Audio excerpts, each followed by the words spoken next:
around the Department of Defense. This is your daily news brief. Writing the check for national defense. I'm Mark Weeks.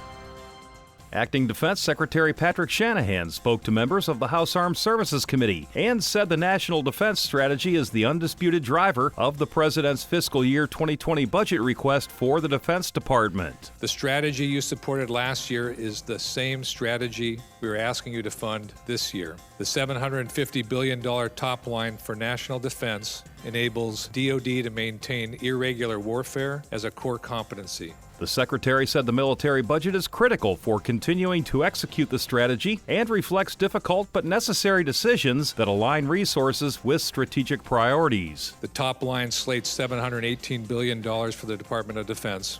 Of that total, the budget includes $545 for base funding and $164 billion for overseas contingency operations. The proposed budget is the largest research, development, testing, and evaluation budget in 70 years. The Secretary said the request also increases DoD's total strength by about 7,700 service members and allows a 3.1% pay increase for the military, the largest in a decade. Secretary Shanahan welcomed the Brazilian Defense Minister to the Pentagon for talks about the military-to-military relationship between their nations. Our U.S.-Brazil relationship is entering a new era and growing even stronger. Brazil is a respected strategic partner.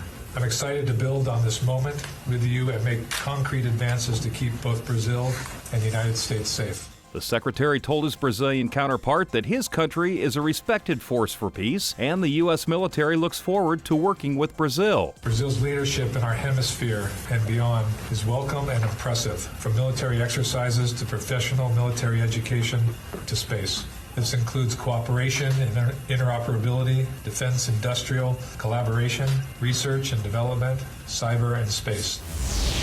The U.S. Air Force and Navy are in Malaysia taking part in the biennial Langkawi International Maritime and Aerospace Exhibition. About 1,400 U.S. airmen and sailors, along with aircraft and ships, are participating in the exhibition to highlight the significant regional and global partnership shared between the two democracies. The U.S. and Malaysia have worked together closely on security matters, including counterterrorism, maritime domain awareness, and overall regional stability through participation in frequent bilateral and multilateral training, exercises, and visits.